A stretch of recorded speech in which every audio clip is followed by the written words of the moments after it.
Assalamualaikum warahmatullahi wabarakatuh. Saya Gilang Gautama dari kelompok 4, yaitu yang beranggotakan Askia Salsabila, Latri Indrayanti, Risma Amelia, Gilang Gautama, Koiril Anam, Desta Intan Permatasari. Di sini kelompok 4 akan menjelaskan hukum bisnis perusahaan atau franchise Alfamart, yaitu pemateri pertama akan disampaikan oleh Mbak Latri Indrayanti. Assalamualaikum warahmatullahi wabarakatuh. Kami dari kelompok 4 akan mempresentasikan tentang hukum bisnis perusahaan franchise Alfamart yang beranggotakan Askia Salsabila, Latri Indrayanti, Risma Amalia, Gilang Gautama, Khairil Anam, dan Desta Intan Permatasari. Bisnis franchise Alfamart merupakan salah satu retail yang sudah berkembang. Alfamart adalah sebuah brand minimarket penyediaan kebutuhan sehari-hari. Banyaknya pesaing retail mengharuskan Alfamart membuat strategi pemasaran yang efektif dan efisien. Akan tetapi, di sisi lain, pesaing retail memunculkan tantangan baru. Perumusan strategi pemasaran didasarkan pada analisis yang menyeluruh terhadap faktor-faktor lingkungan eksternal dan internal perusahaan. Para pengusaha retail kini pun berlomba-lomba untuk menawarkan barang dan jasa dengan sistem pemasaran yang beragam hingga sistem waralaba. Dalam sistem retail, Alfamart memiliki kendala lain, diantaranya banyaknya pesaing minimarket yang letaknya berdekatan. Karena banyaknya pesaing, akan sulit untuk membangun brand image di benak konsumen, sehingga Alfamart harus terus melakukan pengembangan dan inovasi agar terus mengikuti tren.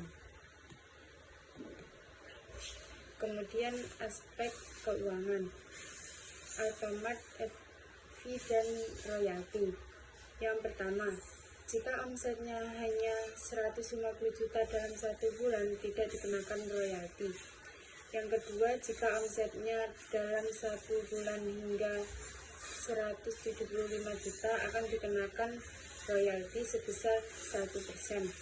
Ketiga, jika omsetnya 175 sampai 200 juta dalam jangka waktu 1 bulan, maka akan dikenakan royalti 2%. Yang keempat, jika omsetnya 200 sampai 250 juta dalam waktu 1 bulan, maka akan dikenakan royalti 3%. Yang kelima, jika penghasilan di atas 250 juta dalam 1 bulan, maka akan dikenakan royalti 4%. Sekian dari saya. Wassalamualaikum warahmatullahi wabarakatuh. Warahmatullahi wabarakatuh. Perkenalkan, nama saya Risma Amalia. Saya di sini akan melanjutkan materi selanjutnya, yaitu tentang aspek SDM, sistem rekrutmen organisasi. Ada 4. Yang pertama, pengertian rekrutmen sendiri. Rekrutmen adalah serangkaian kegiatan yang dimulai ketika sebuah perusahaan atau organisasi memerlukan tenaga kerja dan membuka lowongan sampai mendapatkan calon karyawan yang diinginkan sesuai dengan jabatan atau lowongan yang ada. Yang kedua ada metode rekrutmen, yang ketiga ada sistem rekrutmen, yang keempat ada tujuan rekrutmen. Nah, di sini tujuan rekrutmen itu yaitu menerima pelamar sebanyak-banyaknya sesuai dengan kualifikasi kebutuhan perusahaan dari berbagai sumber, sehingga memungkinkan untuk terjaring calon karyawan dengan kualitas tertinggi dari yang terbaik. Yang kemudian ada aspek operasional, pendistribusian. Barang-barang yang ada di dalam minimarket Alfamart itu tentunya sudah didistribusikan dari pusat langsung dan dituju ke cabang-cabang Alfamart. Supplier barang-barang itu bersumber dari pusat Alfamart di Jember. PT Sumber Alvaria Trijaya Tbk tentunya sudah banyak bekerja sama dengan supplier-supplier yang bertujuan untuk saling menguntungkan. Para supplier dari pabrik barang-barang kebutuhan sehari-hari yang sudah siap untuk dipasarkan terlebih dahulu menyalurkan barang-barangnya ke pusat Alfamart yang bertempat di Jember, yang diantar melalui mobil-mobil truk dan dikendari oleh driver atau supir. Kemudian ada pendistribusian barang ke cabang-cabang Alfamart dilakukan sekali dalam sehari. Setelah itu, barang-barang yang sudah diturunkan dari truk tadi yang dikemas oleh box-box harus diperiksa atau dicek terlebih dahulu berdasarkan nama mereknya dan jumlah barangnya. Jika terjadi kelebihan pengiriman barang, maka harus segera dilaporkan ke pusat agar dikembalikan sisa barang tersebut di Alfamart. Dan apabila terjadi kekurangan pengiriman barang, maka harus juga melapor ke pusat Alfamart agar segera dikirim kembali lagi ke cabang Alfamart tersebut. Baik, saya Gilang Gautama, NIM 20104111013 akan melanjutkan materi sebelumnya, yaitu sekarang tentang aspek operasional. Hasil penerusan pengiriman barang akan dapat dikirimkan pada pusat pendistribusian barang sebelum terkirim ke tujuan akhir pengiriman. Ketika pengiriman sampai ke tempat akhir atau tujuan, maka kode barcode tadi di-scan dan kita dapat mengetahui asal pengirim isi dari kemasan tersebut. Dan berapa kita harus membayar untuk biayanya. Alasan utama dari penggunaan sistem barcode adalah mempermudah sistem kerja dan mengurangi biaya karena mampu bekerja lebih efisien. Tingkat keakuransiannya sangat luar biasa, 1/100.000, penginputan bar ditemui kesalahan. Dan yang selanjutnya yaitu tentang aspek perjanjian. Syarat-syaratnya yaitu 1. Menyediakan modal awal usaha sebesar 300 juta rupiah yang harus disetor ke rekening franchisor. 2. Apabila akan membuka cabang, dikenakan biaya paket usaha sebesar 25 juta per cabang. 3. Memiliki tempat usaha yang memenuhi syarat secara hukum dan etika sesuai standar yang telah ditetapkan franchisor. 4. Tidak akan menjual barang lain selain yang diberikan dari franchisor kepada minimarket Alfamart yang dibuka oleh franchise. 5. Franchise menyediakan lahan dan gedung yang akan digunakan sebagai tempat usaha.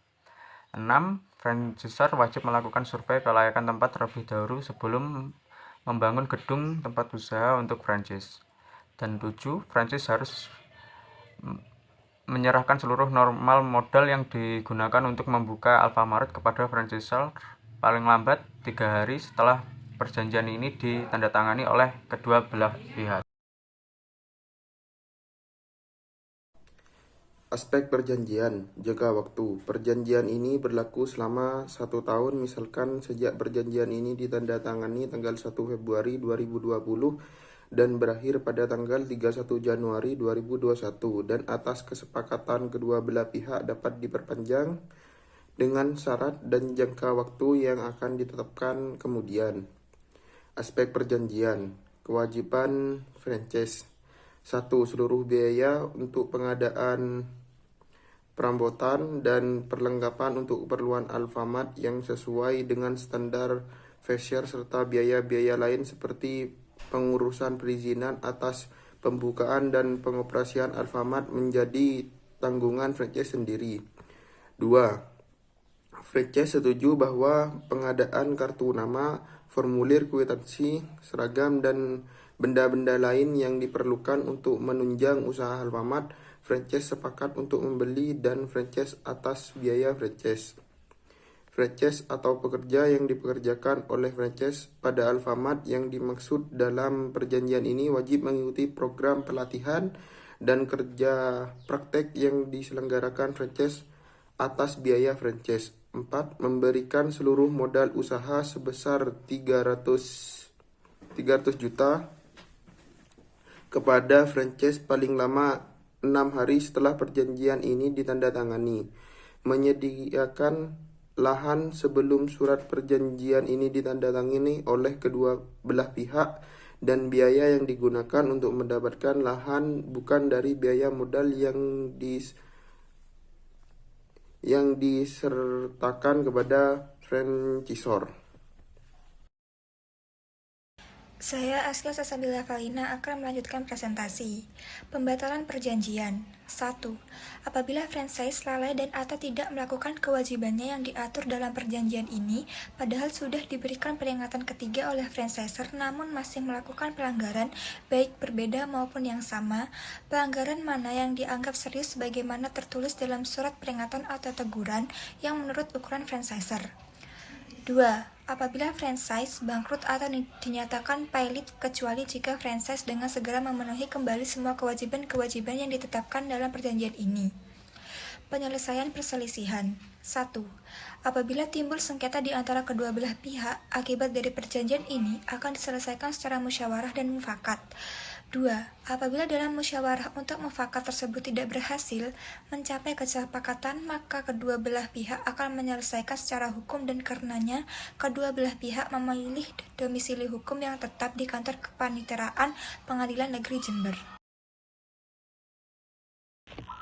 Assalamualaikum warahmatullahi wabarakatuh. Perkenalkan, nama saya Desta Intan Matasari, NIM 2010411026. Di sini saya akan melanjutkan tentang aspek hukum franchise Alfamart. Pada era globalisasi saat ini tentunya dapat berdampak buruk dan menyulitkan bagi UMKM dalam menjalankan usahanya. Romli Atmasasmita menyatakan akses negatif dari kapitalisme ini tampak dari kasus-kasus persaingan, curang, dan monopoli dunia usaha tanpa peduli terhadap pembisnis kecil ke lokal dan menengah, baik dalam level domestik maupun pada level transaksi bisnis internasional. Adapun suatu kebijakan dari pemerintah dan pemerintah daerah untuk menata toko swalayan yang dibangun di daerah Kota Mataram.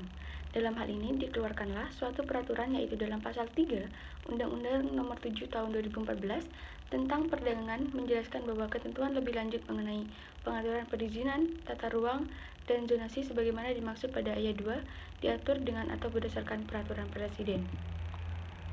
Berdasarkan atas peraturan presiden mengenai perizinan, tata ruang, dan zonasi diatur dalam pasal 2 Peraturan Presiden Republik Indonesia Nomor 112 Tahun 2007 tentang penataan dan pembinaan pasar tradisional, pusat perbelanjaan, dan toko modern yang menyatakan bahwa lokasi pendirian pasar tradisional wajib mengacu pada rencana tata ruang wilayah kabupaten atau kota dan rencana detail tata ruang kabupaten atau kota termasuk peraturan zonasinya.